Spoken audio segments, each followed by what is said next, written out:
जय हिंद बच्चों आज के इस वीडियो में हम लोग इस प्रश्न को हल करने वाले हैं और ये प्रश्न इतना महत्वपूर्ण है कि आपके परीक्षा में आ सकता है, वार्षिक परीक्षा में आ सकता है। तो इस प्रश्न को हम लोग बहुत अच्छे तरीके से, बहुत सरल तरीके से हल करने वाले हैं।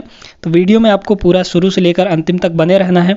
ये प्रश्न है आपके क्लास 10th मैथ्स का, ठीक है। बहुत शानदार प्रश्न है, बहुत महत्वपूर्ण प्रश्न है आपके परीक्षा के लिए, ठीक है। तो चलिए शुरू करते हैं। एकदम सरल तरीका हम आपको बताने वाले हैं।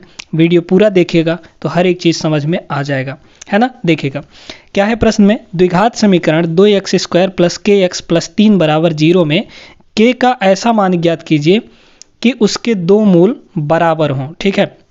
देखिए पहली बात तो ये हमारा द्विघात समीकरण है। द्विघात समीकरण हमको कैसे पता चलेगा। यहाँ पर x का अधिकतम घात कितना है, 2 है ना। तो जब x का अधिकतम घात, x हो गया, y हो गया, इनका अधिकतम घात अगर 2 है तो वह हमारा द्विघात समीकरण होता है। तो ये हमारा एक द्विघात समीकरण दिया गया है, ठीक है।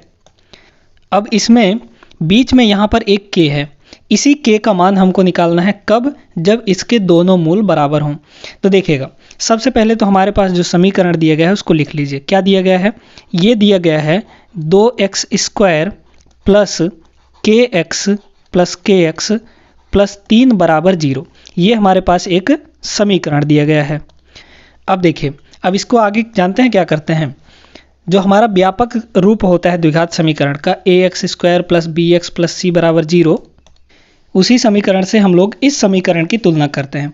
तो जो हमारा व्यापक रूप होता है द्विघात समीकरण का, वो क्या होता है, ax² + bx + c = 0, ठीक है। इतना होता है। अब इसकी तुलना हमको करना है तो यहाँ पर a, b और c का मान आपका निकल कर आ जाएगा। तो देख लीजिए a, b, c का मान क्या क्या हो जाएगा। देखिए a के सामने क्या है, यहाँ पर a के सामने 2 है, मतलब a का मान कितना हो गया, 2 हो गया।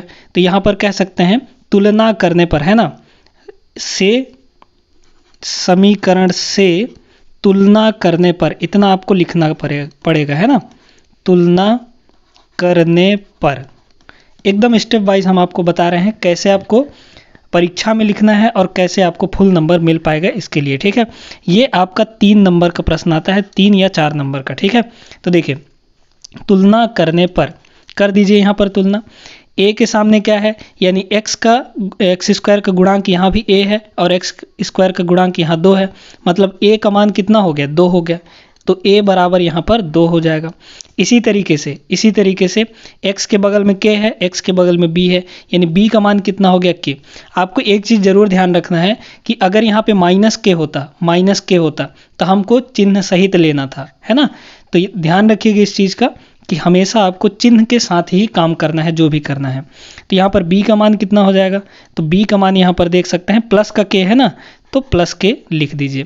फिर इसके बाद c का मान कितना है, यहाँ पर देख लीजिए 3 है, तो c बराबर प्लस का 3 हो जाएगा। अब इतना हो गया बच्चों। अब आगे क्या करना है, यहाँ पर जो हमको कंडीशन दिया गया है, क्या कंडीशन दिया है, उसके दो मूल बराबर हों। ध्यान रखिएगा 3 कंडीशन बनते हैं यहाँ पर। पहला, दोनों मूल बराबर होंगे। दूसरा, दोनों मूल अलग अलग होंगे लेकिन वास्तविक होंगे।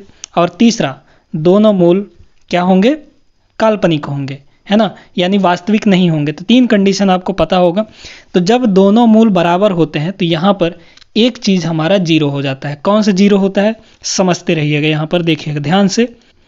अब आगे आपको लिखना है यहाँ पर, देखिए चूंकि समीकरण के दोनों मूल, है ना, दिए गए समीकरण के दोनों मूल, ठीक है, दोनों मूल बराबर हैं।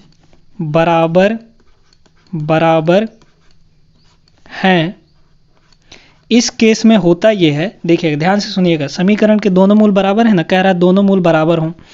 तो जब दोनों मूल बराबर होते हैं तब जो हमारा विविक्तकर होता है, अब विविक्तकर कैसे निकलेगा देखते जाइएगा, है ना। विविक्तकर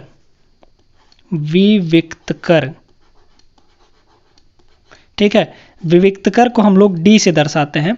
तो विविक्तकर d बराबर क्या होता है, b² - 4a × c। ये होता है 0 के बराबर। किसके बराबर, 0 के बराबर। विविक्तकर हमारा इतना ही है, d बराबर बी स्क्वायर माइनस 4ac।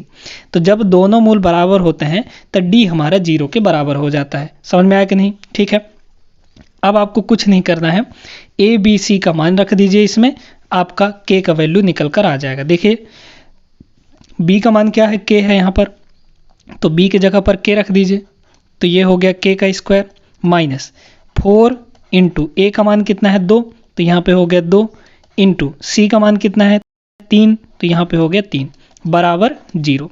अब देखिए ये हो जाएगा k स्क्वायर माइनस, इन तीनों को गुणा कर दीजिए, 4 दूना 8, 8 तियाँ 24 हो जाएगा, 24 बराबर हमारा क्या आ गया, 0 आ गया।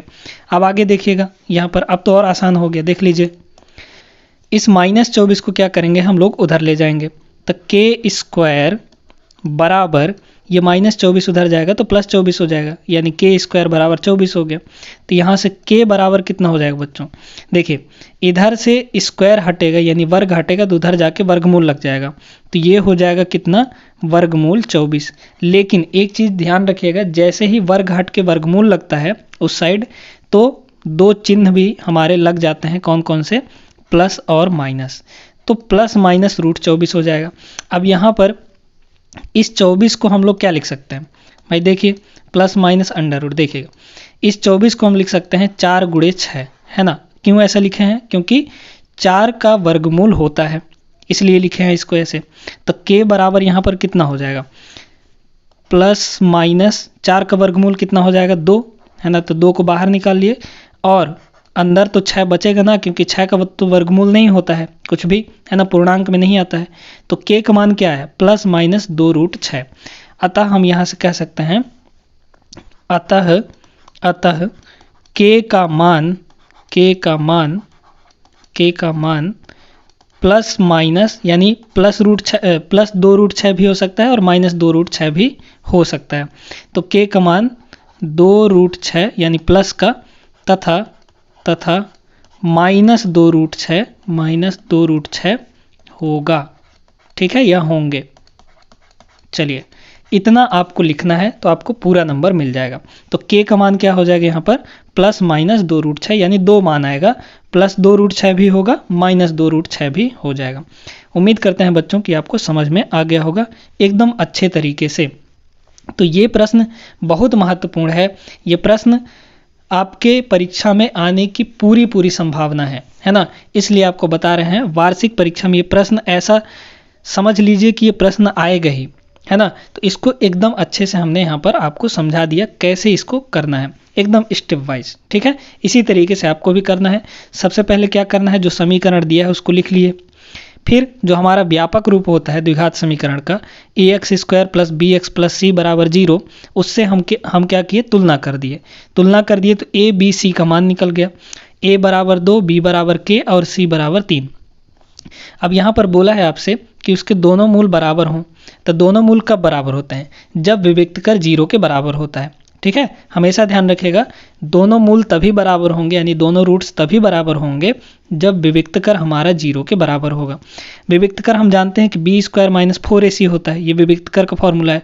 ये आपके ऑब्जेक्टिव में भी पूछा जाता है कि विविक्तकर का फॉर्मूला क्या होगा, है ना। तो विविक्तकर का फॉर्मूला हमेशा ध्यान रखिए, d बराबर कितना होता है बच्चों, बी स्क्वायर माइनस 4ac, ये विविक्तकर का सूत्र है, विविक्तकर का फॉर्मूला है, ठीक है। विविक्तकर समीकरण भी कहते हैं इसको। समझ में आ गया कि नहीं, तो ये विविक्तकर है।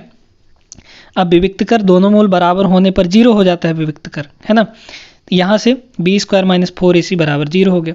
b का वैल्यू कितना है k, तो k का स्क्वायर हो गया माइनस 4 इंटू a का वैल्यू 2, c का वैल्यू 3, सब कुछ रख दिए।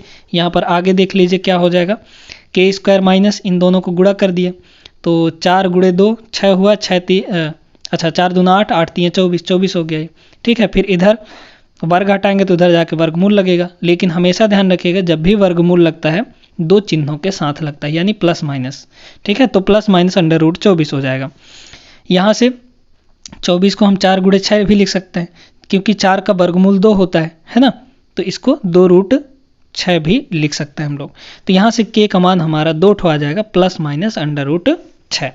उम्मीद करते हैं बच्चों कि आपको अच्छे तरीके से ये प्रश्न समझ में आ गया होगा, और वीडियो अगर पसंद आया हो तो वीडियो को लाइक कर दीजिए, चैनल को भी ज़रूर सब्सक्राइब कर लें। ऐसे ही इंपॉर्टेंट क्वेश्चन हम आपके लिए लेकर आते रहेंगे आपके वार्षिक परीक्षा के लिए, ठीक है। और सपोर्ट कीजिए, अपने दोस्तों के साथ शेयर कीजिए इस चैनल को, बताइए कि वहाँ पर मैथ्स आपको अच्छे से बेसिक मैथ पढ़ाया जा रहा है, तो ज़रूर से वो लोग सब्सक्राइब कर लेंगे, ठीक है। चलिए, तो मिलेंगे हम लोग अगले वीडियो में ऐसे ही धमाकेदार प्रश्न लेकर। तब तक आप लोग पढ़ाई लिखाई अच्छे से करिए, वार्षिक परीक्षा की तैयारी करिए। जय हिंद।